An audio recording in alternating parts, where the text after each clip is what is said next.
السلام علیکم۔ بیان بھی سنے مگر مفتی حنیف صاحب جڑا مانگرول بیانات آفیشیل یوٹیوب چینل کو سبسکرائب کرے اور بیل آئیکن یعنی گھنٹی کے بٹن کو بھی دبا دے، اور ہاں لائک شیئر اور کمنٹ لازمی کر دے۔ جزاک اللہ۔ الحمدللہ نحمده ونستعینه ونستغفره ونؤمن به ونتوکل علیہ ونعوذ باللہ من شرور انفسنا ومن سیئات اعمالنا من يهده الله فلا مضل له ومن يضلله فلا هادي له ونشهد أن لا إله إلا الله وحده لا شريك له ونشهد أن سيدنا ونبينا وسندنا وحبيبنا ومولانا محمدا عبده ورسوله أرسله بالحق بشيرا ونذيرا وداعيا إلى الله بإذنه وسراجا منيرا وسلم تسليما كثيرا كثيرا. قال الله تبارك وتعالى في الكلام المجيد والفرقان الحميد: أعوذ بالله من الشيطان الرجيم. بسم الله الرحمن الرحيم. والفجر وليال عشر والشفع والوتر والليل إذا يسر هل في ذلك قسم لذي حجر. وقال الله تبارك وتعالى: إنا أعطيناك الكوثر فصل لربك وانحر إن شانئك هو الأبتر. وقال الله تبارك وتعالى: ظهر الفساد في البر والبحر بما كسبت أيدي الناس ليذيقهم بعد الذي عملوا لعلهم يرجعون. وقال النبي صلى الله عليه وسلم: ما من أيام أفضل ولا العمل الصالح فيهن أحب إلى الله من هذه الأيام العشر فأكثروا فيها من التهليل والتكبير والتسبيح تعدل صيام كل يوم منها بصيام سنة وقيام كل ليلة منها بقيام ليلة القدر. وقال النبي صلى الله عليه وسلم: ما من أيام العمل الصالح فيهن أحب إلى الله. وقال النبي صلى الله عليه وسلم: أقدموا ضحاياكم فإنها على الصراط مطاياكم.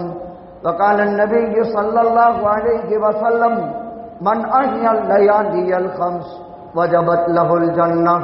وقال النبي صلى الله عليه وسلم: من أحيا العيدين اللتين لم تمت قلبه يوم تموت القلوب.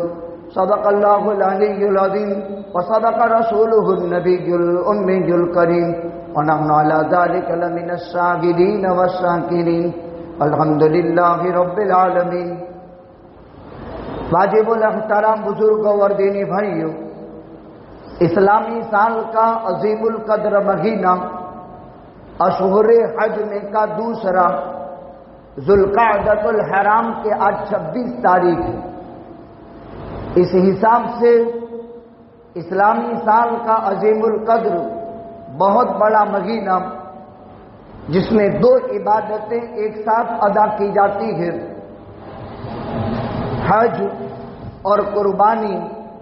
اس مہینے کو ذی الحجہ کہا جاتا ہے. ہفتے ہی سے اس کا آغاز ہونے والا ہے. آج 26 تاریخ ہے. اس حساب سے سوموار کا دن پورا ہو کر ذی الحجہ کا چاند دکھنا ہے. آئندہ جمعہ سے پہلے ہی ذو الحجہ بیٹھ جاتا ہے، اور ذو الحجہ کے اعمال اگر سوموار کو چاند ہو گیا تو منگل سے شروع ہو جاتے ہیں.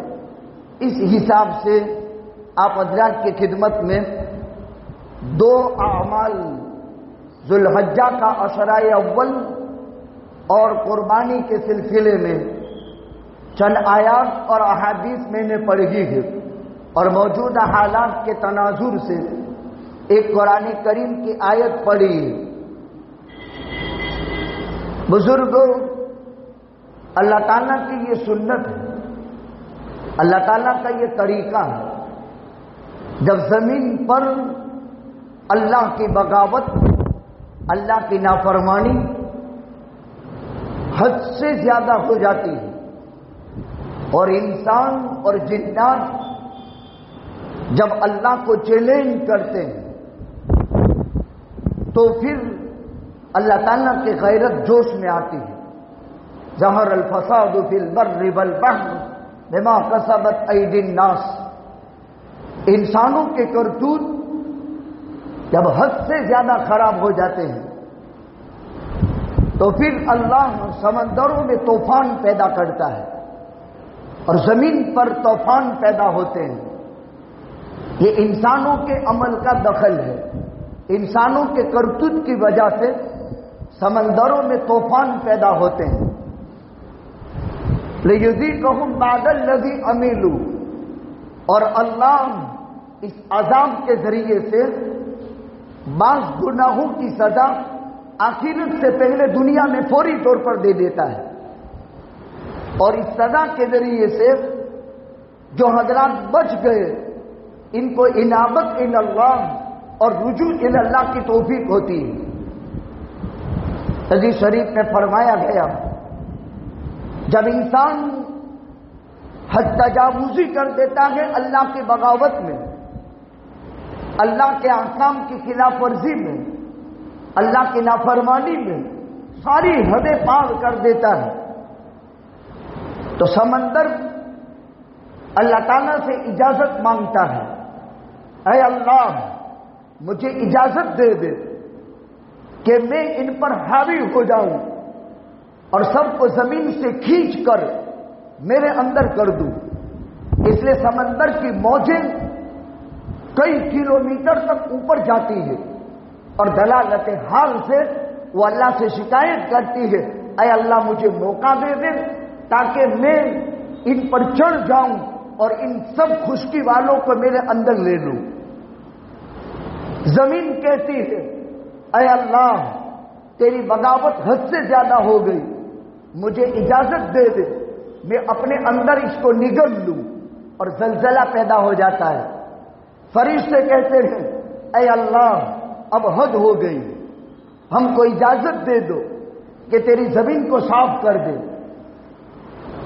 تینوں مخلوق کے جواب میں اللہ کا جواب، سمندر اللہ سے کہتا ہے میرے اندر لے لینے دو، زمین کہتی ہے میرے اندر میں سما دوں ان کو، اور فرشتے کہتے ہیں ہم زمین صاف کر ڈالیں۔ اللہ فرماتے ہیں ان العبد عبدی، بندہ تو میرا ہے اور میرے لیے ہے۔ کیا پیارا جواب ہے، بندہ میرا ہے اور میرے لیے ہے۔ سمندر تو اپنا کام کر، زمین تو اپنا کام کر، اے فرشتو تم اپنا کام کرو، میرے بندے سے نمٹنا میرا کام ہے۔ اس غفور الرحیم رحمان الرحیم اللہ، اس سے بڑی مہربانی کسی کی نہیں ہو سکتی۔ امی عائشہ صدیقہ رضی اللہ تعالی عنہا سے پوچھا تھا کہ زلزلہ کیا ہے اور زلزلہ کیوں آتا ہے؟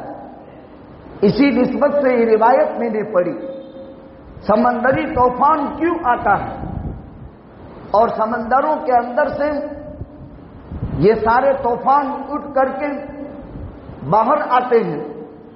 50 سال پرانی تاریخ اس سمندری طوفان نے دوہرا دی، لیکن بہت بڑا فرق ہے آج سے 50 سال پہلے کے سمندری طوفان میں اور آج میں۔ انسانیت 98% خدا کا خوف نکل چکا ہے، 2% انسانوں کے دلوں میں خدا کا خوف، یا 3%، 97% خلائق خدا کے خوف سے غافل، وہ آلے موبائل کے پیچھے پڑے ہوئے ہیں، کتنا دور ہے، کتنی رفتار میں ہے، اور سائیکلون واواجھوڑا کہاں پہنچا ہے، رات دن کی تگو دو، 100 میں سے 97 انسان بس اسی کے پیچھے پڑے ہوئے ہیں، جبکہ اللہ ذوالجلال والعزت لعلہم یرجعون اپنے بندوں کو انابت اور رجوع اللہ کے لیے حالات ڈالتا ہے. لیکن مسلمانوں میں سے کتنے ہیں جو زلزلوں کی طرح مسجدوں کی طرف دوڑ پڑے ہوں؟ جب بھی زلزلے آئے ہیں اتہاس میں، 1 مہینہ بھر زلزلے کے بعد تو مسجدیں آباد رہتی تھی، لیکن اتہاس میں جب بھی سونامی آیا ہے تو کسی اللہ کے بندے کو مسجد کی طرف دوڑ پڑنے کا جذبہ پیدا نہیں ہوتا، یا اور زیادہ اللہ کے غصے کو جوش دلاتا ہے. بہت بڑا فرق ہے کہ انسانیت کے ایمان کا تھرمامیٹر ہے. ہم کتنے میں ہیں اس کا اندازہ اس سے ہو جاتا ہے. اللہ کے پیغمبر صلی اللہ علیہ وسلم کے زمانے میں جب ہوا تیز ہوتی تھی، آندھی چلتی تھی، اللہ کے نبی مسجد کی طرف دوڑ پڑتے تھے. جب بارش تیز ہو جاتی تھی، اللہ کے نبی مسجد کی طرف دوڑ پڑتے تھے. یہ حالات رجوع اللہ کے لیے ہیں، یہ حالات انابت اللہ کے لیے ہے. یہ اللہ کا عذاب ہے. اس کو سائیکلون مت سمجھو، اس کو واوا جھوڑا نہ سمجھو. مسلسل 1-2 سال گزرنے پر اللہ کا قہر، اور اس میں کرتوت انسان کے اور سزا جانور بھگتتے ہیں. کرتوت انسان کے سزا پرندے بھگتتے ہیں. کرتوت انسان کے اللہ کی مونگی مخلوق سزا بھگت رہی ہے. لاکھوں کی تعداد میں پرندوں کی اموات، لاکھوں کی تعداد میں جانوروں کی موتیں. انسان محفوظ جگہ میں چھپ جاتا ہے اور اپنا حفاظتی تدابیر اختیار کرتا ہے، اور اللہ کی بے زبان مخلوق مار کھا جاتی ہے. اللہ تعالیٰ قرآن میں صاف صاف فرماتے ہیں ظہر الفساد فی البر والبحر بما کسبت ایدی الناس. خشکی میں جو فساد پھیلتا ہے اور سمندر میں جو فساد پھیلتا ہے یہ انسانوں کے کرتوت کا دخل ہے. لیذیقہم بعض الذی عملوا. اللہ ان فسادات کے ذریعے سے انسانوں کے بعض گناہوں کی سزا چکھانا چاہتا ہے. لعلہم یرجعون، تاکہ یہ بندے اللہ کی طرف رجوع ہو جائیں. لہذا میرے بزرگوں، انابت اللہ کا موقع ہے. اللہ حفاظت فرما رہے ہیں، وہ بھی اللہ ہی کا فضل کام کرتا ہے. اور آنے والے دنوں میں کیا ہونے والا ہے وہ بھی اللہ ہی بہتر جانتا ہے. جتنا زمانہ قیامت کے قریب ہے وہ چیزیں روئے زمین پر ہونے والی ہیں جس کی خبر صادق المصدوق آقا مکی مدنی حضرت محمد الرسول اللہ صلی اللہ علیہ وسلم نے دی ہے. اس سے بھیانک حالات روئے زمین پر پیش آنے والے ہیں. اب یہ مسلسل امتحان، آزمائش اور فتنے کا دور دورہ ہے. ایسے حالات میں انسان کو اللہ کی طرف رجوع ہونا چاہیے، کثرت سے استغفار کرنا چاہیے. ایک دن میں 12,000 مرتبہ استغفار کی تسبیح پڑھنی چاہیے. ایک دن میں کم سے کم 3,000 مرتبہ استغفار کی تسبیح پڑھنی چاہیے. کچھ نہیں، خالی استغفر اللہ استغفر اللہ استغفر اللہ، اتنا بھی پڑھ لے تو بھی کافی ہے. لا الہ الا انت سبحانک انی کنت من الظالمین کی تسبیح پڑھنی چاہیے. اپنے گناہوں کو یاد کر کے توبہ کرنی چاہیے.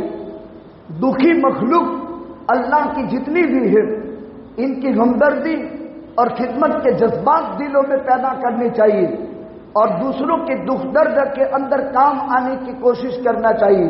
اور روٹھے رب کو، ناراض مولا کو راضی کرنے کے لیے اللہ کی طرف گر گرانا، راتوں کو اٹھ کر کے اللہ سے مانگنا اور اللہ کی طرف متوجہ ہونا، یہ حالات کا اہم ترین تقاضا ہے. اگر حالات میں سیر و تفریح کی ہم نے، بعض مرتبہ انسان دیکھنے کے لیے چھوٹے چھوٹے بچے ساتھ میں ہیں، عورتیں ساتھ میں ہیں، بس جا رہا ہے انسان. دیکھو جہاں خدا کا قہر برستا ہے وہ تفریح کا کبھی نہیں بن سکتی. یاد رکھو جہاں اللہ کا قہر اتر رہا ہو وہ گھومنے کی جگہ کبھی نہیں بن سکتی. اور گھومنے کی جگہ سمجھ کر یا انسان دیکھنے کے لیے اگر وہاں چلا گیا اور سیر و تفریح کی نیت سے، تو بعید نہیں کہ وہ عذاب خداوندی کا لقمہ بنتا ہے.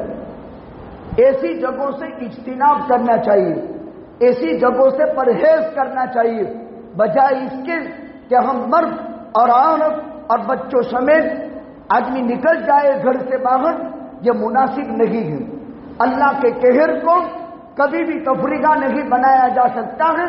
جہاں سے خدا کا قہر اٹھتا ہے وہ سمندر ہے، جہاں خدا کا قہر اٹھا ہے وہ اللہ کا قہر جہاں سے اتر رہا ہے سائیکلون، وہ زمین کے اندر سے اترتا ہو زلزلے میں، تو اس کو بھی تفریقہ نہیں بنایا جا سکتا ہے۔ اگر سمندر کے اندر سے اٹھتا ہو تو اس کو بھی تفریقہ نہیں بنایا جا سکتا ہے۔ وہ منحوس جگہ ہے، اور منحوس جگہ میں جانے سے آدمی کو بچنا چاہیے، بجائے اس کے کہ منحوس جگہ کو اگر آدمی تفریقہ بنا لے تو پھر اللہ کا قہر اور جوش میں آتا ہے۔ اس مناسبت سے میں نے یہ آیت آپ حضرات کی خدمت میں پڑھی تھی۔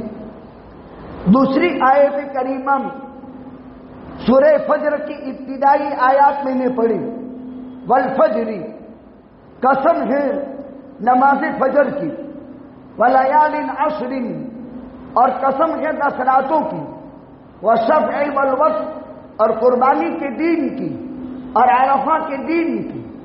ان قسموں میں البتہ مقام عبرت ہے۔ اللہ تعالیٰ نے یہاں 4 قسم کھائی۔ قسم ہے نماز فجر کی یا مطلق وقت کی، اور 10 راتوں کی قسم، قربانی کے دین کی قسم اور عرفہ کے دین کی قسم۔ 4 قسمیں اللہ نے کھائی ہیں۔ چاروں چیزوں کی اہمیت خدا بتاتے ہیں کہ 5 نمازوں میں نماز فجر کی اہمیت بہت بڑھ جاتی ہے، اس لیے اللہ اس کی قسم کھاتے ہیں۔ اور جو آدمی نماز فجر پڑھ لیتا ہے دین بھر کی ہلاکت سے خدا اس کی حفاظت کر لیتے ہیں۔ جو آدمی نماز فجر ادا کر لیتا ہے تو اس دین کی نحوست سے خدا اس کی حفاظت کر لیتے ہیں، اس لیے فجر کی نماز کی قسم کھائی، یا صبح صادق کے ٹائم کی خدا قسم کھا رہے ہیں۔ ولیال عشر، میں تفسیر نے لکھا اس سے ذی الحجہ مہینے کی 10 راتیں ہیں۔ 10 راتوں کی اللہ قسم کھاتے ہیں اپنے قرآن میں۔ اسی کی تفسیر میں علماء نے لکھا کہ راتوں کے اعتبار سے پورے سال میں رمضان کے مقابلے میں بھی لیلۃ القدر کو چھوڑ کر ذی الحج مہینے کی 10 راتیں بڑھی ہیں۔ راتوں کے اعتبار سے رمضان المبارک میں لیلۃ القدر کو چھوڑ کر یہ 10 راتیں رمضان کی راتوں سے بھی بڑی راتیں ہیں، اس لیے اللہ نے قرآن میں اس کی قسم کھائی۔ قربانی کے دین کی قسم کھائی، اس لیے کہ ما من آدمی عمل احب الی اللہ، کسی انسان کا عمل قربانی کے دین میں اپنے جانور کی قربانی کرنے سے زیادہ پیارا اللہ کے یہاں نہیں ہے۔ یہ قربانی کا جانور اپنے سینگ، اپنے کھر، اپنی دم کے ساتھ اللہ کے یہاں آئے گا اور میزان ترازو کے اندر وہ تولا جائے گا، اور قربانی کے جانور کا خون کا قطرہ زمین پر گرنے سے پہلے اللہ قربانی کرنے والے کی مغفرت فرما دیتے ہیں۔ عرفہ کا دین اللہ نے اس کی قسم کھائی، ذی الحج مہینے کی 2 تاریخ ہے۔ اللہ تعالیٰ آسمان والوں پر فخر فرماتا ہے، آسمان والوں سے زمین والوں پر فخر فرماتا ہے اور کہتا ہے یہ پراگندہ سر گردہ آلود دنیا کے چپے چپے کونے کونے سے یہاں ایک کھلے میدان میں جمع ہوئے ہیں۔ اے میرے فرشتوں، تم گواہ رہو، میں نے سب کو معاف کر دیا، اور بخشے بخشائے اپنے گھروں کی طرف یہ لوٹتے ہیں۔ فرشتے عرض کرتے ہیں اس میں فلاں درجے کا فلاں گنہگار، فلاں درجے کا فلاں گنہگار، اللہ فرماتے ہیں میں نے میرے بندوں کو معاف کر دیا۔ حدیث شریف میں فرمایا ما من ایام افضل عند اللہ ولا العمل الصالح فیہن احب الی اللہ، اللہ کے یہاں عبادت کے سب سے افضل دن اور اللہ کے یہاں عمل صالح جس میں اللہ کو سب سے زیادہ پیارا ہے وہ ذی الحجہ کے 10 دن۔ ان 10 دنوں میں کیا کرنا ہے؟ فاکثروا فیہا من التہلیل، کثرت سے لا الہ الا اللہ پڑھو، والتکبیر اللہ اکبر پڑھو، والتسبیح سبحان اللہ پڑھو، یعنی تیسرا کلمہ اور چوتھا کلمہ۔ تیسرے کلمے میں سبحان اللہ الحمدللہ، لا الہ الا اللہ، اللہ اکبر۔ تیسرا کلمہ کثرت سے پڑھو، اور چوتھا کلمہ لا الہ الا اللہ وحدہ لا شریک لہ، لہ الملک ولہ الحمد وہو علی کل شیء قدیر۔ کئی طریقے سے چوتھا کلمہ پڑھا گیا ہے، وہو حی لا یموت بیدہ الخیر وہو علی کل شیء قدیر۔ یہ 10 دن حاجیوں کے لیے کثرت سے تلبیہ کے لیے ہے۔ قرآن دوسری جگہ کہتا ہے وَاذْكُرُوا اللَّهَ فِي أَيَّامٍ مَّعْدُودَاتٍ، گنتی کے چند دنوں میں اللہ کو یاد کرو۔ اور ہماری تفسیر نے لکھا ہے ایام معدودات سے مراد ایام تشریق ہے۔ ایام تشریق کسے کہتے ہیں؟ ذی الحج مہینے کی 9 تاریخ، 10 تاریخ، 11، 12، 13، یہ 5 دن قرآن وَاذْكُرُوا اللَّهَ فِي أَيَّامٍ مَّعْدُودَاتٍ، گنتی کے چند دن میں تم اللہ کو یاد کرو، یعنی 9، 10، 11، 12، 13، 5 تاریخ میں۔ کس طرح یاد کریں گے؟ اللہ اکبر، اللہ اکبر، لا الہ الا اللہ، واللہ اکبر، اللہ اکبر وللہ الحمد، یا اللہ اکبر، اللہ اکبر، لا الہ الا اللہ وحدہ لا شریک لہ، لہ الملک ولہ الحمد وہو علی کل شیء قدیر۔ حضرت عبداللہ ابن عمر دوسری مرتبہ کی تحلیل ذکر کرتے تھے، اگرچہ عام طور پر 9 تاریخ کی فجر سے لے کر 13 تاریخ کی عصر تک 25 نمازوں میں 5 دن میں 23 نمازوں میں 5 دن میں تکبیر تشریق بلند آواز سے ہر فرض نماز جو مسجد میں جماعت کے ساتھ ادا کی گئی ہو 1 مرتبہ تکبیر پڑھنا واجب ہے۔ اللہ اکبر، اللہ اکبر، لا الہ الا اللہ، واللہ اکبر، اللہ اکبر وللہ الحمد۔ دوسری روایت میں فرمایا ما من ایامن، اور اسی روایت میں آخر میں آگے یوں بھی ہے کثرت سے تحلیل کرو، کثرت سے تکبیر پڑھو، یعنی لا الہ الا اللہ، اللہ اکبر۔ یہ 9 دن میں روزہ رکھو، 1 روزے پر 1 سال کے روزے کا ثواب ملے گا، اور ہر نیکی 700 نیکی لکھی جائے گی۔ 10 دن میں 1 قرآن ختم کیا 700 قرآن لکھے جائے گی۔ 10 دن میں کوئی بھی صدقہ کیا 700 صدقے، کوئی بھی نفل نماز پڑھی 700 نفل، یعنی ان 10 دن میں تہجد 700، اشراق 50، اوابین 1 مرتبہ کہا سبحان اللہ 700 سبحان اللہ لکھے جائیں گے۔ دوسری روایت نے فرمایا عبادت کے لیے اللہ کے یہاں سب سے پیارے یہ 10 دن ہیں۔ صحابہ نے پوچھا اے اللہ کے رسول صلی اللہ علیہ وسلم جہاد سے بھی افضل ہے؟ آقا نے فرمایا ہاں جہاد سے بھی افضل ہے، لیکن وہ مجاہد جو میدان جہاد سے جان بھی اللہ کو دے دی اور مال بھی اللہ کو دے دیا، یعنی شہید ہو گیا، تو مجاہد شہید افضل ہے، لیکن مجاہد غنیمت کے ساتھ واپس لوٹا، اس کے جہاد جیسے عمل سے بھی بڑھ کر ان 10 دنوں میں نیکی کرنے کا ثواب ہے۔ یہ قربانی کی بات نہیں ہو رہی ہے، ہر نیک عمل جہاد سے بھی بڑھ کر ہے۔ تیسری روایت میں یوں فرمایا کہ ان 10 دنوں میں عبادت کا ثواب ہر رات کی عبادت لیلۃ القدر کے برابر ہے، اور 1 روزے پر 1 سال کے روزے کا ثواب ہے۔ تینوں روایتوں کا حاصل یہ ہے یہ 10 دن کثرت سے تیسرا چوتھا کلمہ پڑھنے کے ہیں۔ ان 10 دنوں میں ہر عبادت کا ثواب 700 کے برابر ہے۔ ان 10 دنوں میں عبادت جہاد سے بھی افضل ہے، اور ان 10 راتوں میں عبادت لیلۃ القدر سے بھی افضل ہے۔ اب علماء کی ایک جماعت کا کہنا یہ ہے کہ رمضان المبارک میں لیلۃ القدر کو چھوڑ کر ان 10 راتوں کی عبادت افضل ہے، اور بعض علماء نے فرمایا رمضان کے اعتبار سے رمضان افضل، اور ذی الحجہ کے اعتبار سے ذی الحجہ کے 10 دن افضل ہے۔ لہذا اب تک کی روایتوں کا خلاصہ یہ ہوا بہت زیادہ عبادت کے دن ہیں، اللہ سے لینے کے دین ہے، اللہ کے یہاں بلند مقام حاصل کرنے کے دین ہے۔ خاص طور پر جب اس کی 9 تاریخ ہوتی ہے، دنیا کے چپے چپے کونے کونے سے عالم اسلام سے مسلمان امڑ کر عرفہ میں جب جمع ہو جاتے ہیں، اللہ آسمانی دنیا پر اتر جاتے ہیں، اور اللہ آسمانی دنیا پر اتر کر فرشتوں سے فخر فرما کر کہتے ہیں، اے میرے بندو تم گواہ رہو، میں نے ان سب کی مغفرت فرما دی۔ یہ پراگندہ سر ہیں، گرد آلود ہیں، دنیا کے چپے چپے کونے کونے سے آئے ہیں، میں نے ان سب کو معاف کر دیا۔ ہاں ظالم اور حق العبد اس کی معافی نہیں۔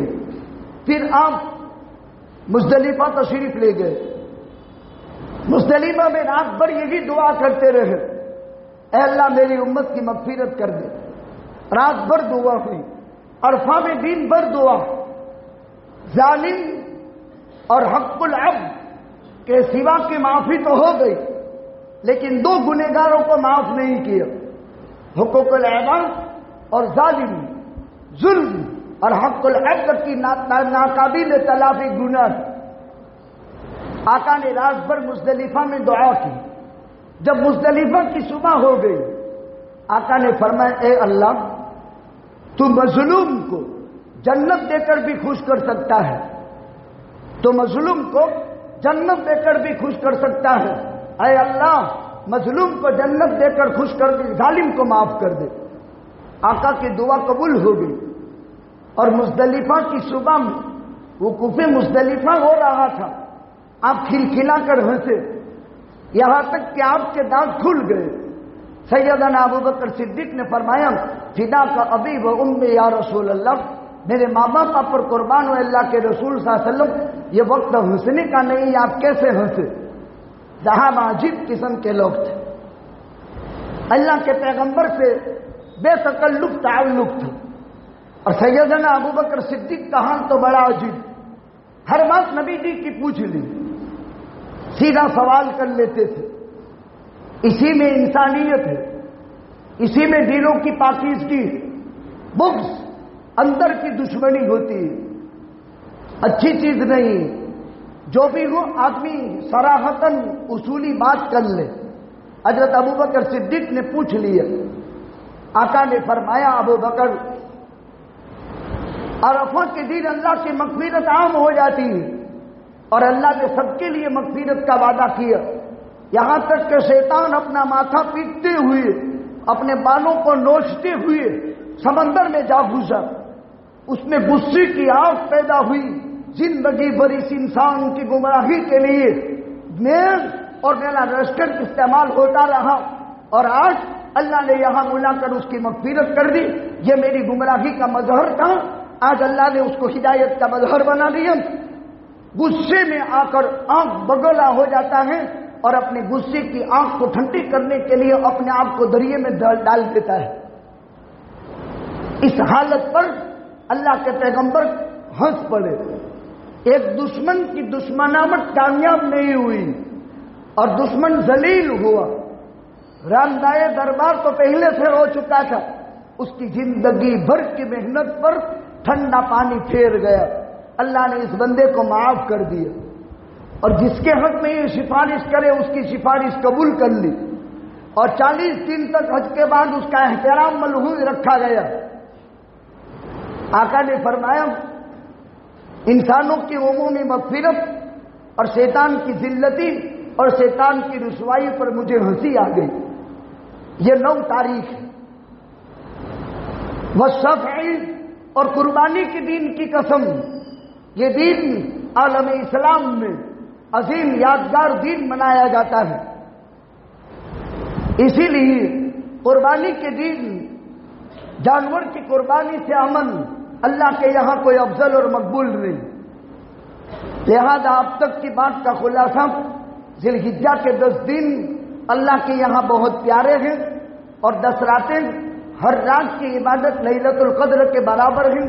لہذا کوشش کریں 5 فرض نماز جماعت کے ساتھ اپنی مسجدوں میں ادا کریں، اور عشاء کی نماز بڑے اہتمام کے ساتھ جماعت کے ساتھ مسجد میں ہو، اور فجر کی نماز بھی اور تہجد، اشراق، چاش، اوابین، 5 پر 4 نمازوں کا اضافہ ہو سکے تو پڑھے لکھے لوگ 10 دن میں ایک قرآن کم از کم ختم کر کے ذی الحجہ کے 10 دن میں مساجد میں اور گھروں میں عبادت کا ماحول بنائیں۔ قربانی کے دین میں اللہ تعالیٰ کے یہاں مقبول عمل سب سے زیادہ پسندیدہ قربانی ہے۔ قربانی کسے کہتے ہیں؟ ما یتقرب بہ العبد الی اللہ تعالی، ہر وہ عمل جس سے آدمی اللہ کے نزدیک ہو اس کو قربانی کہا جاتا ہے۔ جیسے حدیث شریف میں ہے من راہ فی ساعۃ الاولی کانما قرب بدنۃ، جو آدمی جمعہ کے دن سب سے پہلے نماز جمعہ کے لیے مسجد میں آ گئے، ایک اونٹ اللہ کے راستے میں قربان کرنے کا ثواب مل گئے۔ دوسرے نمبر پر آیا ایک گائے اللہ کے راستے میں صدقہ کرنے کا ثواب مل گئے۔ تیسرے نمبر پر آیا بکرا بکری اللہ کے راستے میں قربانی کا ثواب مل گئے۔ چوتھے نمبر پر آیا مرغی کے برابر ثواب۔ 5ویں نمبر پر آیا انڈا اللہ کے راستے میں صدقہ کرنے کا ثواب۔ یہاں تک کہ جب امام منبر پر بیٹھ گیا عربی خطبے کے لیے، اب فرشتہ ثواب لکھنا بند کر دیتا ہے اور وہ بھی مسجد کی صفوں میں لگ کر عربی خطبہ سننے کے لیے بیٹھ جاتا ہے۔ اس لیے امام جب منبر پر عربی خطبہ دینے کے لیے بیٹھ جائے، اذا خرج الامام فلا صلاۃ ولا کلام، اب کوئی نماز نہیں پڑھ سکتے، اب کسی طرح کی کوئی بات نہیں کر سکتے، یہاں تک کہ کسی بیٹھے ہوئے کو اٹھا نہیں سکتے، کوئی جگہ ہے تو درمیان کے اندر ہٹا کر کے بیٹھ نہیں سکتے، یہاں تک کہ کنکر پڑی ہے اس کو ہٹا بھی نہیں سکتے۔ من مس الحصى فقد لغا، اگر کنکر ہے اور اس کو ہٹا رہا ہے وہ بھی لغو کام سے خالی نہیں۔ یہ عربی خطبے کی اہمیت ہے۔ اب امام کے ممبر پر بیٹھنے کے بعد جو بھی آدمی نماز جمعہ کے لیے آتا ہے اس کا جمعہ کا کوئی ثواب نہیں، اس کو جمعہ کا کوئی ثواب نہیں، اس کی جمعہ ہی نہیں ہے۔ امام کا عربی خطبے کے لیے ممبر پر بیٹھ جانے کے بعد فرشتے کا چوپڑا بند ہو جاتا ہے اور وہ صفوں میں بیٹھ جاتے ہیں، اب اس کے بعد آنے والے کے لیے کوئی ثواب نہیں۔ لہذا جمعہ کے دن اذا نودی للصلاۃ من یوم الجمعہ، پہلی اذان کے وقت سب چھوڑ چھاڑ کر مسجد میں آ جانا واجب ہے اور عملاً فرض ہے۔ اگر کوئی آدمی اذان اول کے بعد بلا وجہ شرعی مسجد میں نہیں آتا ہے وہ فاسق ہے، وہ مردود الشہادت ہے، اس کی گواہی قبول نہیں کی جاتی ہے۔ اسلامی احکامات میں بہت باریکیاں ہیں، بڑی باریکیاں ہیں۔ من راہ فی الساعۃ الاولی کانما قرب بدنۃ، قرآن میں دوسری جگہ ہے استقربا قربانا فتقبل من احدہما ولم یتقبل من الآخر۔ سب سے پہلے روئے زمین پر آدم علیہ السلام کے زمانے میں ان کے 2 بیٹے حابیل اور قابیل نے قربانی پیش کی تھی۔ حابیل نے جانور کی قربانی پیش کی اور قابیل نے کھیتیوں کی بالیوں کی قربانی پیش کی تھی۔ حابیل کی قربانی قبول ہوئی تھی اور اس وقت قربانی کی قبولیت کی علامت یہ تھی کہ قربانی جس کی کرنی ہے اس کو پہاڑ پر چھوڑ دو، اونچی جگہ پر چھوڑ دو۔ آسمان سے آگ اتر جاتی تھی اور آگ اتر کر اس قربانی کو کھا جاتی تھی، وہ قربانی قبول ہو گئی۔ اور اگر آگ نے اس کو کھایا نہیں وہ قربانی مردود ہو گئی۔ اب اللہ کا احسان ہے کہ انسان بکرا ذبح کرتا ہے، دمبا ذبح کرتا ہے، بڑے جانور ذبح کرتا ہے، خود کھاتا ہے۔ اگلی امتوں کے لیے قربانی کا جانور کا گوشت حلال نہیں تھا، وہ قربانی اس طور پر پیش کر دیتے تھے اور وہ قربانی آسمان کی آگ آ کر اس کو کھا جاتی تھی۔ اب قابیل کو شرمندگی ہوئی کہ میرے بھائی کی قربانی قبول اور میری قربانی مردود۔ وہ وجاہت والا تھا، وہ دولت والا تھا، وہ مالدار تھا، وہ تمری رکھتا تھا، وہ شیخی باز متکبر گھمنڈی تھا، اس کے گھمنڈ میں دو سگے بھائی ہیں، ایک ماں کے پیٹ سے پیدا ہوئے ہیں، لیکن اپنے بھائی کی قبولیت اور اس کی مردودیت کو برداشت نہ کر کے فقتلہ، اپنے سگے بھائی کا خون کر دیا۔ فأصبح من النادمین من اجل ذلک کتبنا، اللہ تعالیٰ نے اس واقعے کو قرآن میں بیان کیا ہے۔ میں صرف قربانی کے لفظ کا ترجمہ سمجھانا چاہتا ہوں۔ قربانی عالمگیر ہے، ہر قوم، ہر مذہب اور ہر ملت میں قربانی کا رواج ہے۔ انجیل میں حضرت موسیٰ علیہ السلام نے اپنے وقت میں جانوروں کی قربانی کی، حضرت سلیمان نے گھوڑوں کی قربانی کی، حضرت یعقوب نے اپنے زمانے میں جانوروں کی قربانی کی۔ اللہ کے پیغمبر صلی اللہ علیہ وسلم سے صحابہ نے پوچھا ما هذه الاضاحی یا رسول اللہ، اے اللہ کے رسول صلی اللہ علیہ وسلم، یہ قربانی کیا چیز ہے؟ سنت ابیکم ابراہیم، تمہارے باپ ابراہیم علیہ السلام کی سنت ہے۔ وما لنا فیہا یا رسول اللہ، ہم کو کیا ملے گا؟ بکل شعرۃ حسنہ، ہر بال کے بدلے میں ایک نیکی ملے گی۔ ام بسوق فیہا یا رسول اللہ، صحابہ نے پوچھا ہر جانور کے بدن پر بال نہیں ہوتے، کچھ جانور وہ ہوتے ہیں جن کے بدنوں پر اون ہوتا ہے۔ آقا نے فرمایا اون کی ہر رو کے بدلے کے اندر ایک نیکی اس کو ملے گی۔ اللہ کے پیغمبر صلی اللہ علیہ وسلم ہجرت فرما کر جب مدینۃ المنورہ تشریف لے گئے، آقا کا عمل یہ تھا، آقا دو دمبے خریدتے تھے، قبشین، عظیمین، سمینین، املحین، موجوعین، جس کے 6 صفات تھے۔ قربانی کا زمانہ قریب ہے، انسان جانور خریدتا ہے۔ اللہ کے پیغمبر صلی اللہ علیہ وسلم اس طرح قبشین، عظیمین، سمینین، املحین، موجوعین، 2 مینڈے خریدتے تھے۔ معلوم یہ ہوا قربانی کا وہ جانور افضل ہے، پسندیدہ ہے، جس کے بدن پر بال زیادہ ہو، اور بدن پر زیادہ بال اس جانور کی قوت اور اس جانور کی تندرستی اور اس جانور کی صحت کی دلیل بھی ہوتی ہے۔ تو آقا وہ خریدتے تھے، قبشین 2 مینڈے خریدتے تھے، عظیمین سمینین، عظیم کا معنی قد میں اونچا ہوتا تھا، سمینین جسم میں فربا ہوتا تھا۔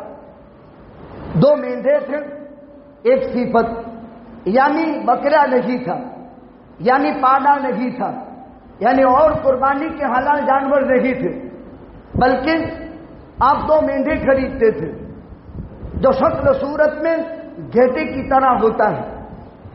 عام طور پر حجاز مقدس میں مینڈے ہوتے ہیں، خوبصورت اس کا جسم ہوتا ہے اور خوبصورت اس کا چہرہ ہوتا ہے۔ لوگوں نے دیکھے ہیں مینڈے، 2 مینڈے آقا خریدتے تھے جو قد میں اونچا ہو، جسم میں فربا ہو۔ حضرات صحابہ کرام قربانی کے جانور کو مہینے 2 مہینے پہلے خرید کر تازہ موٹا فرما کرتے تھے۔ آقا فرماتے تھے اقدموا ضحاياكم فانها على الصراط مطاياكم، تم اپنی قربانی کے جانوروں کو تازہ موٹا فرما کیا کرو تاکہ یہ پل صراط پر تمہاری سواریاں بنا کرے۔ تو قبشین 2 مینڈے ہوتے تھے، عظیمین اونچے ہوتے تھے، سمینین فرما ہوتے تھے، املحین موجوعین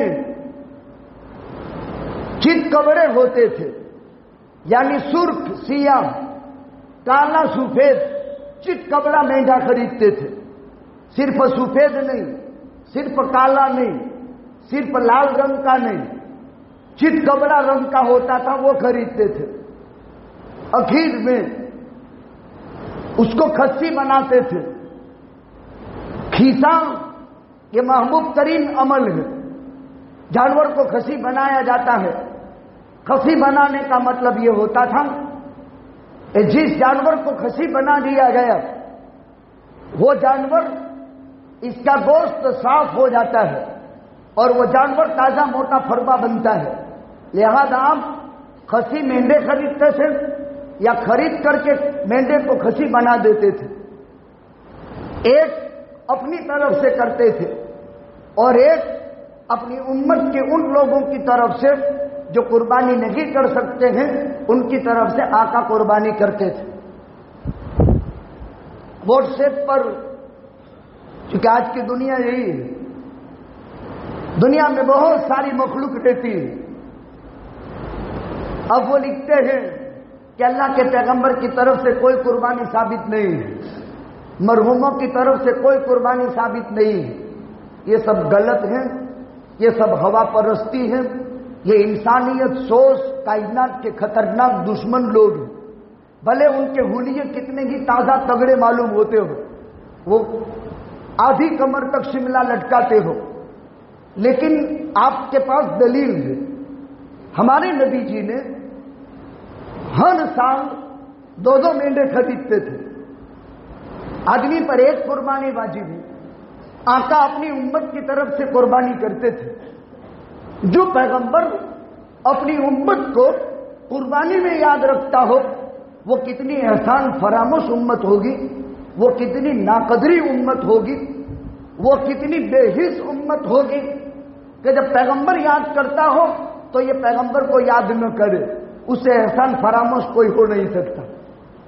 جب نبی نے ہمیں یاد کیا ہے تو ہم بھی صاحب مال انسان اپنا واجب قربانی بھی کریں اور اللہ کے پیغمبر صلی اللہ علیہ وسلم کے مقام قرب کے لیے آدمی قربانی کرے.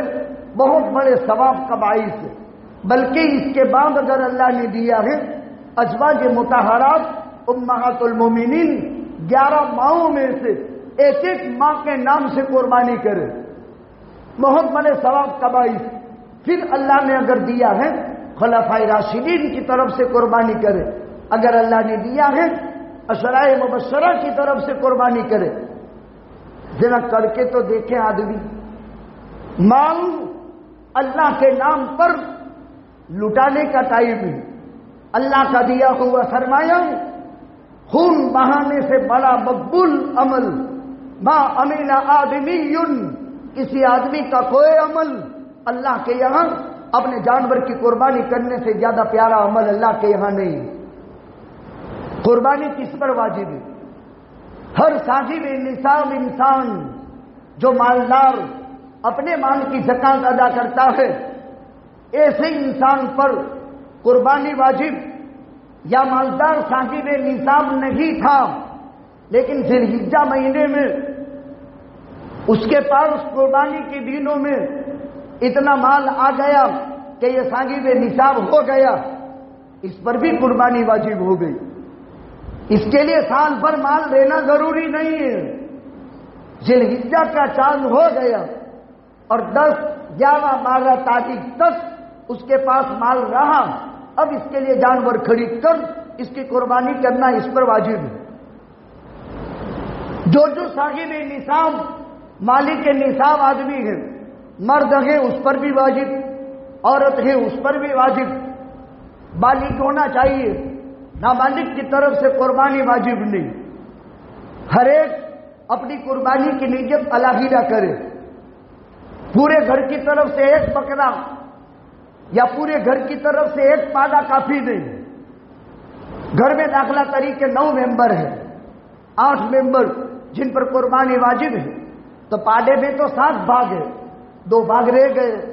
الگ سے کسی میں بھاگ رکھنا پڑے گا، اس کا قربانی کرنی پڑے گی. جس کی قربانی ہو رہی ہے اس آدمی کو خیال ہو میں صاحب نصاب ہوں، میں مالدار ہوں، مجھ پر قربانی واجب ہے. لہذا میں اپنے سسر کو، اپنے دیور کو، اپنے جیٹھ کو یا گھر کے وہ افراد جن کے ہاتھ میں ویوہار ہے ان کو بتا دوں کہ میری طرف سے قربانی کا جانور آپ خریدو تو میرا حصہ رکھنا، اور قاعدے سر تقریباً 21,000 کا جانور خریدا تو 3,000 اس کے بھاگ کے اس سے وصول کیے جائے. 7 تیری 21 اور 21,000 جمع کیے جائے. داخلہ طریقے میں نے ایک مثال دی. اور اس طرح ہر ایک کو پتا ہونا چاہیے کہ میری قربانی کے جانور میں میرا حصہ 3000 کا ہے، میری قربانی کا چھوٹا ننگ خریدا گیا، بکرا دمبا گھیٹا، وہ 10,000 کا ہے، وہ 12,000 کا ہے، وہ 25,000 کا ہے، یہ اس کو معلوم ہونا چاہیے متعین طور پر، اور اس کی نیت معتبر ہوگی۔ اللہ کے پیغمبر صلی اللہ علیہ وسلم نے حضرت فاطمہ کی طرف سے قربانی کی اور فرمایا بیٹی فاطمہ اپنی قربانی کے جانور کے سامنے کھڑی رہے۔ اپنی بیٹی سے فرمایا آقا خود ذبح کرتے ہیں، جب باپ ذبح کرتا ہوں اور بیٹی پر قربانی واجب ہو تو بیٹی اپنی قربانی کو دیکھ سکتی ہے اور اپنی قربانی کے پاس کھڑی رہ سکتی ہے۔ بھائی ذبح کرتا ہوں بہن کی طرف سے قربانی تو وہ قربانی کے جانور کے پاس کھڑی رہ سکتی ہے، لیکن شرط یہ ہے کہ وہ عمل ذبح کو دیکھ سکے۔ اگر وہ عمل ذبح کو دیکھ سکتی نہیں ہے، چکر آتے ہیں، گر جاتی ہے، بے ہوش ہو جاتی ہے اور اس کو خطرہ ہے کہ میری طبیعت سیریس ہو جائے گی، اس کو نہیں دیکھنا چاہیے۔ مسئلے کی جڑ تک پہنچو۔ یہ فضیلت تو آپ کو ہر ایک بتا دے گا کہ حضرت فاطمہ الزہرا سے پیغمبر نے فرمایا تھا، صحیح ہے، طریقہ یہی ہے، لیکن ہر انسان عمل ذبح کی تعب نہیں لا سکتا ہے۔ وہ انسان کی فطرت پر ہے، وہ انسان کی سائیکولوجک پر ہے، اور اس کی طبیعت برداشت نہیں کر سکتی تو وہ اجازت دے دے قصائی کو، وہ اجازت دے دے ذابح کو۔ یہ تو مسئلہ ذکر ہو گیا۔ قربانی کس پر واجب ہے؟ قربانی کے دین کیا ہے؟ قربانی کا دین 10 ذی الحجہ، 11 ذی الحجہ اور 12 ذی الحجہ۔ شہر میں کسی بھی ایک جگہ نماز عید ہو گئی، چاہے مسجد میں چاہے عیدگاہ میں، اب پورے شہر میں جس نے عید کی نماز نہیں پڑھی ابھی باقی ہے وہ بھی قربانی کر سکتا ہے، اور جس نے عید کی نماز پڑھ لی وہ بھی کر سکتا ہے۔ پورے شہر میں ہمارے یہاں 100 مساجد تقریباً 105 کے قریب، جس میں سے تقریباً 25-30 میں عید ہو، کسی بھی ایک مسجد میں عید کی نماز ادا کر لی گئی، اب پورے شہر میں قربانی جائز ہو گئی۔ پھر چاہے یہاں ذبح کر کے عید کی نماز عیدگاہ پڑھنے جائیں گنجائش۔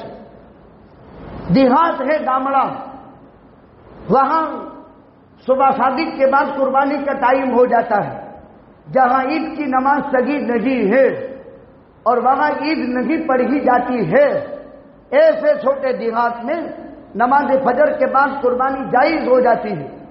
البتہ جو شہر ہے مصر یا مصر کے قائم مقام، اس میں عید کی نماز کے بعد قربانی ہوتی ہے۔ آئندہ انشاءاللہ العزیز قربانی کے سلسلے میں پوری کی پوری تفصیل ذکر کی جائے گی۔ قربانی کا جانور خریدتے وقت تمام تر عیوب سے سلامت ہے، اس کو ٹٹولنا چاہیے۔ دین میں خریدنے کا رواج بنانا چاہیے۔ ایک سسٹم بن چکی ہے، رات کو بازار لگتی ہے، رات کو خریدی میں جاتے ہیں۔ بھائی اپنی عبادت کے لیے دن میں تو ٹائم نکالو، سب کام رات کو کرنے کے۔ پوری کائنات اجالے میں کام کرتی ہے اور ہماری بدقسمتی یہ ہے کہ سب اندھیرے میں ہی کرتے ہیں۔ ذرا سوچو، میری بات کو بائی پاس مت کر دو۔ عبادت ہے عبادت، دین میں کرنے میں کیا وعدہ ہے؟ سب کے لیے راتیں نکال دی، کم از کم خریدی دین میں ہو۔ رسوڑی ہے کہ نہیں جانور کو پتا چلے، جانور کا کام سلامت ہے کہ نہیں پتا چلے، سنگڑا سلامت ہے کہ نہیں پتا چلے، مادہ جانور ہے تو اس کا آچر سلامت ہے کہ نہیں پتا چلے، دم سلامت ہے کہ نہیں پتا چلے۔ دین میں خریداری کا عمل ہونا چاہیے، بہت بڑا فائدہ ہوگا۔ ایک مرتبہ عبادت کو عبادت کے طرز پر کر کے دیکھو، قسم خدا تعالیٰ کی اس وقت تک موت نہیں آئے گی جب تک کہ اس عبادت کی مٹھاس زبان سے چکھ نہیں لوگے۔ یہ نوٹ کر لو، سونے کے پانی سے لکھ لو۔ عبادت کے صاحب اور مالک کی ترتیب پر جب کر لی گئی، اس عبادت کی لذت نہیں چکھو گے تب تک فرشتہ روح قبضے نہیں کرے گا۔ کر کے دیکھنے کا عمل ہے، دیکھا دیکھی نہیں ہے۔ دن میں مارکیٹ لگے، دن میں اس کی کوشش کریں اور انتظام سے اس بات کا مکلف بنایا جائے کہ یہ سب دین کے کرنے کے کام ہیں، یہ رات کے کرنے کے کام نہیں ہیں۔ جانور تمام عیوب سے سلامت ہے کہ نہیں؟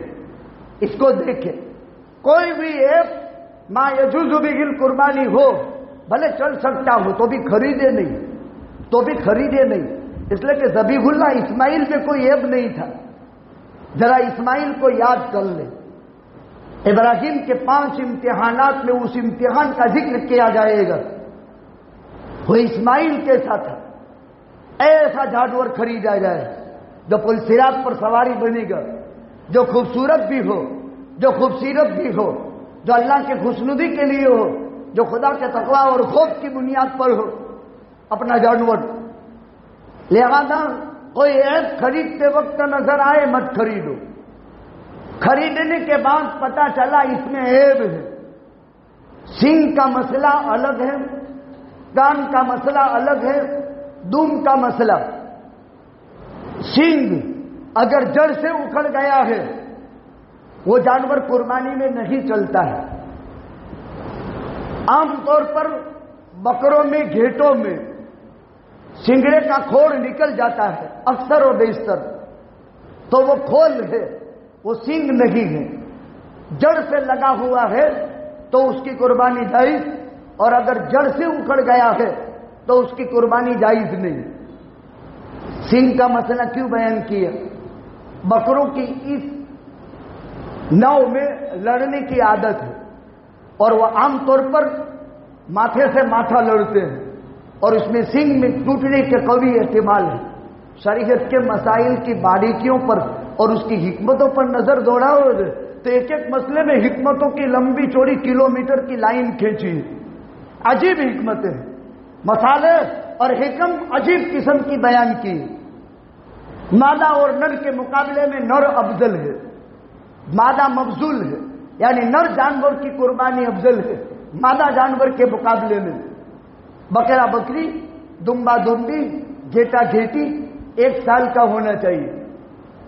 یہ صرف گھیٹا اور دمبے کا مسئلہ ہے، 1 سال سے کم ہے، اور سال کے ریوڑ میں اس کو چھوڑا جائے تو قد بھی برابر ہو، جسم بھی برابر ہو تو گھیٹا گھیٹی چل جاتا ہے، دمبا دمبی چل جاتا ہے۔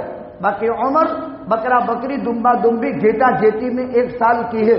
بکرا بکری پتیرا ہو، جنگلی ہو، 1 سال میں 1 دن 2 دن کم ہو تو اس کی قربانی نہیں ہو سکتی۔ بعض لوگ دمبے کو بکرے پر قیاس کر لیتے ہیں، غلط ہے۔ پادا پادی بڑے جانور اس کے اندر 2 سال پورے ہونے چاہیے، 1 دن بھی کم نہ ہو۔ اونٹ 5 سال کا ہو، اونٹ اونٹنی، اس میں 1 دن بھی کم نہیں چلتا ہے۔ یہ جانوروں کی عمریں ہیں۔ آئندہ اور مسائل اس قسم کے انشاءاللہ العزیز ذکر کیے جائیں گے۔ پھر سے میں بات دوہرا دوں، یہ اللہ کا عذاب ہے۔ سائیکلون، واوا جوڑا، زلزلے سے خطرناک اللہ کا عذاب ہے۔ ابھی دھرتی پر زلزلہ نہیں آیا ہے، لیکن سمندر میں زلزلہ ہے، اور سمندری طوفان خشکی کے طوفان سے خطرناک ہے۔ سمندری طوفان خشکی کے طوفان سے خطرناک ہے۔ صرف موبائل کے تابع رہنا اور اس کو دیکھتے رہنا کہ کہاں پہنچا ہے، کتنے کلومیٹر دور ہے، یہ مخلوق کے ہاتھ میں نہیں ہے۔ قسم خدا تعالیٰ کی، وہ پروردگار قوم عاد اور قوم سمود کو ریح الدبر سے ہلاک کرتا ہے، پیچھے کی ہواؤں سے، وہی اللہ اس بات پر طاقت رکھتا ہے۔ یہ کوئی خوش ہونے کا مقام نہیں کہ ہم بچ گئے، اللہ حفاظت فرما لے۔ عافیت کا معاملہ اللہ کا احسان ہے۔ ادھر چلا گیا تو وہ کوئی اللہ کے مقبوض بندے نہیں ہیں۔ جب اللہ کسی بندے سے محبت فرماتے ہیں اس پر امتحان کے پہاڑ توڑ ڈالتے ہیں، آزمائشیں اس پر شروع ہو جاتی ہیں، بلائیں اس پر اتر جاتی ہیں۔ اللہ نے حفاظت فرمائی، اس کا احسان ہے۔ لیکن میرے بزرگوں، جہاں قحط برس گیا، اونا میں ہوا تھا 2 سال پہلے، وہی پوزیشن کچھ کی ہو گئی۔ کیا مشین بتا رہا تھا اور قدرت نے کیا فیصلہ کر دیا۔ اب انسان 99% 99 پوائنٹ اسی پر چلتا ہے۔ ہم دوسروں سے نہیں پوچھتے ہیں، خالی اپنے آپ کو مخاطب بناتے ہیں۔ اس کے ڈکلیئر کے بعد میرا کوئی عمل ایسا ہے جو اللہ کے غصے کو ٹھنڈا کرتا ہو اور اللہ کے یہاں اس عذاب سے حفاظت کا باعث ہو؟ کیلکولیٹ کرنا۔ کیا کسی نے مسئلہ پوچھا کہ کیا کرنا چاہیے؟ پرسوں مولانا عثمان صاحب کاکوسی کا مانگرول کے کسی ساتھی پر فون آیا تھا اور اس نے ریکارڈنگ ڈالا سب میں۔ مولانا نے فرمایا کہ شہر کے 4 کونے میں 2 حافظ رکھے جائیں، ایک حافظ سورہ بقرہ پڑھے، ایک حافظ سورہ آل عمران پڑھے، اور جدھر سے ہوا آتی ہے اس طرف پوری سورت پڑھ کر یوں پھونک مار دے، پھونکے۔ میں نے عصر کے بعد مغرب سے پہلے کل سورت میں نے مسجد میں ساتھیوں کو نماز کے بعد وضاحت بھی کی کہ دیکھو اللہ کے وہ بندے جو فکرے کرتے ہیں، دعوت کے کام میں لگے ہوئے، ایک نسخہ ان کے دماغ میں آیا، وہ بتایا، یہ فوری عمل کے قابل ہے۔ میں نے تو اپنے اعتبار سے مسجد میں حافظ سے کروایا، شہر کے 4 کونوں میں یہ عمل ہو، کہ کیا اس کی طرف کوئی توجہ ہوئی؟ کتنے کلومیٹر ہیں، کہاں پہنچا ہے، ہر پل کی خبر بچہ بچہ رکھتا ہے۔ یہ ہلاکت ہے، یہ بربادی ہے، یہ انسانیت کے لیے قیامت خیز صورتحال ہے، اور وہ انسانیت کے بقا اور تحفظ کا نسخہ ہے۔ اگر یہ عمل کر لیا، آدھے گھنٹے کا عمل ہے، آدھے گھنٹے کا عمل۔ جید الاستعداد اچھا حافظ 2.5 پارے میں سورہ بقرہ میں آدھا گھنٹہ پونا گھنٹہ لگتا ہے، آل عمران اس سے چھوٹی سورت، یہ کرنے کا عمل ہے، لیکن انسان اس پر توجہ نہیں دیتا۔ دیکھو میرے بزرگوں، ٹیکنالوجی کے ہم کبھی بھی مخالف نہیں تھے، نہ ہیں، نہ ہوں گے، لیکن ٹیکنالوجی کوئی خدا نہیں ہے، اور اللہ کی قسم قرب قیامت کل سے یہ گردش کر رہی ہے بات کہ دجال کے بابت بھی یہی موبائل اس طرح بتائے گا کہ وہاں ہے ابھی تو یہاں نہیں، وہاں ہے ابھی تو یہاں نہیں، اور وہ آ جائے گا اور یہ انسان اس کا لقمہ بن جائے گا۔ سیم دجال یہی پوزیشن رکھے گا، وہ بتائے گا موبائل، یہ دجال کا قاصد ہے۔ ملک الموت سے کسی نے کہا اچانک آ جاتے ہو، ذرا گھنٹی بنٹی بھی بجایا کرو تو پتا تو چلے، یہ کیسی بات کہ اچانک آ جاتے ہو؟ ملک الموت نے کہا اللہ کا بندہ میں اچانک نہیں آیا ہوں، میرے بہت قاصد آئے تھے، تیرے کالے سفید نہیں ہو گئے؟ کیا تو لڑکا تھا نے باپ نہیں بن گیا؟ کیا تو باپ تھا نے دادا نہیں بن گیا؟ کیا تو باپ تھا نے نانا نہیں بن گیا؟ یہ میرے قاصد تو تھے۔ کیا تجھے کینسر نہیں ہوا تھا؟ کیا تجھے ٹی بی نہیں ہوئی تھی؟ کیا تجھے لقوا نہیں لگا تھا؟ کیا تیرے خاندان میں کوئی بیمار نہیں ہوا تھا؟ یہ میرے قاصد تو تھے۔ یہ دجال کا قاصد ہے، یاد رکھو۔ دنیا دیکھے گی، ہم تو قبروں میں چلے جائیں گے، لیکن نسلیں یاد رکھے گی۔ بالکل سیم ٹھیک ہوتا ہے، اس پر کوئی فکر نہیں۔ اتنے کلومیٹر ہے، یہاں سے پاس ہو گیا، اب ہمارا مسئلہ نہیں ہے۔ ایسا ہی دجال کو آدمی دیکھے گا، برابر دیکھے گا، اس بستی میں، اس بستی میں، اس کے قاصد، اس کے قاصد، وہ نمٹ گیا، یہ نمٹ گیا، اور پھر آ کر کے وہ دھڑام سے لقمہ بنا لے گا اور ایمان کھینچ کر کے چلا جائے گا۔ اللہ حفاظت فرمائے۔ کوئی نبی ایسا نہیں جس نے اپنی قوم کو دجال کے فتنے سے نہ ڈرایا ہو۔ صحابہ کو اللہ کے نبی نے جب ڈرایا تو صحابہ اتنے ڈر گئے، اتنے ڈر گئے، اتنے ڈر گئے کہ وہ اتنا خوف ان پر طاری ہو گیا کہ ابھی صحابہ کی موتیں ہو جائے گی، سکرات طاری ہو جائے گی، سکتہ پڑ گیا۔ آقا نے فرمایا بہت ڈر گئے، اتنا کیوں ڈرتے ہو؟ میں جب تک ہوں کوئی فکر کی بات نہیں، میں اکیلا کافی ہوں، اور جب میں نہیں ہوں تو ہر ایک اپنی ایمانی طاقت سے اس کا مقابلہ کر لے۔ لیکن ایمان ہے کہاں؟ ایمان تو پہلے سے وہ سلب کر کے لے جاتا ہے۔ دنیا بہت اغراض پرست ہے، دنیا بہت مادہ پرست ہے۔ جہاں مادہ اور منفعت ہے بھائی بھائی، جہاں مادہ اور منفعت ختم ہوئی دشمن۔ اس مادہ پرست، اس مفاد پرست دشمن کو ہوشیاری سے پہچانو، ورنہ ایمان تیزی سے نکل جائے گا۔ اللہ کی حفاظت فرمائے۔ ایک ضروری اعلان ہے، مہاراشٹر کے اندر ایک جگہ ہے ٹھاکور پاڑا، وہاں 1000 کے قریب مسلمانوں کے مکان ہیں۔ جہاں کوئی مسجد مدرسہ نہیں تھا، گجرات کے ذمہ داروں نے وہاں مسجد مدرسے کی بنیاد ڈالی۔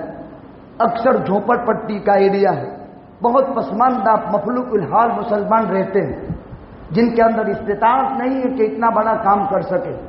24 لاکھ 25 لاکھ کا خرچ باقی رہ گیا ہے، نبھاؤ کا بھی ہے، زکوٰۃ للہ صدقہ خیرات کے ذریعے سے بھرپور تعاون فرماتے جائیں۔ ایک مرد اور عورت پریشان حال ہے مسجد کے باہر کے حصے میں، ان کا بھی تعاون کرتے جائیں۔ اس مشکل وقت میں صدقہ خیرات بھی کریں، توبہ استغفار بھی کریں، اپنی مساجد کی خبرگیری کریں۔ اور اب تو بہت وقت قریب آ چکا ہے، ذی الحجہ کا عشرہ منگل سے بیٹھ جائے گا یا بدھوار سے۔ ایک حدیث رہ گئی، جب ذی الحجہ کا چاند ثابت ہو جائے تو حجامت نہیں بنانی ہے، ناخن نہیں تراشنے ہیں، بغل کے بال نہیں لینے ہیں۔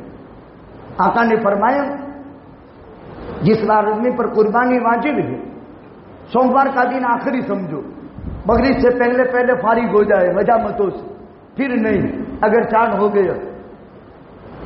ایک آدمی نے پوچھا اللہ کے نبی صلی اللہ علیہ وسلم، میرے پاس منیحہ بکری ہے، ایک آدمی نے بکری دی ہے، تیرے بچے چھوٹے ہیں، میرے پاس بکریاں دودھ والی ہے، تیرے چھوٹے بچوں کے لیے بکری دیتا ہوں، تیرے پاس بکری نہیں ہے، اس کا دودھ تیرے بچوں کو پلانا، جب دودھ پورا ہو جاوے وہ سوکھ جاوے تو یہ بکری مجھے دے دینا واپس۔ اس کو منیحہ کہتے ہیں۔ ایک زمانہ وہ بھی تھا، ایک زمانہ وہ بھی تھا، اس طرح لوگ جانور دودھ والے دے دیتے تھے غریبوں کو، مالک وہی رہتا تھا۔ ایک صحابی کو دی گئی تھی تو قربانی کی فضیلت سنی نے تو اللہ کے نبی سے پوچھا کہ وہ بکری دودھ کے لیے میرے بچوں کے لیے دی ہے، قربانی کی اتنی بہت بڑی فضیلت ہے، ثواب ہے، تو اللہ کے نبی اس کی بکری ذبح کر ڈالوں میں؟ آقا نے فرمایا نہیں کر سکتا ہے، تو کہ میرے پاس قربانی کرنے کا کچھ نہیں ہے۔ اللہ کے پیغمبر نے فرمایا جب ذی الحجہ کا چاند ثابت ہو، حجامت مت بنوانا، ناخن مت تراشوانا، بغل کے بال صاف مت کرنا، زیر ناف بال صاف مت کرنا، عید کی نماز کے بعد کرنا، تجھے بھی قربانی کے برابر ثواب مل جائے گا۔ کتنا مفت میں ثواب کمانے کا ہے۔ اللہ توفیق عطا فرمائے۔ وآخر دعوانا الحمدللہ۔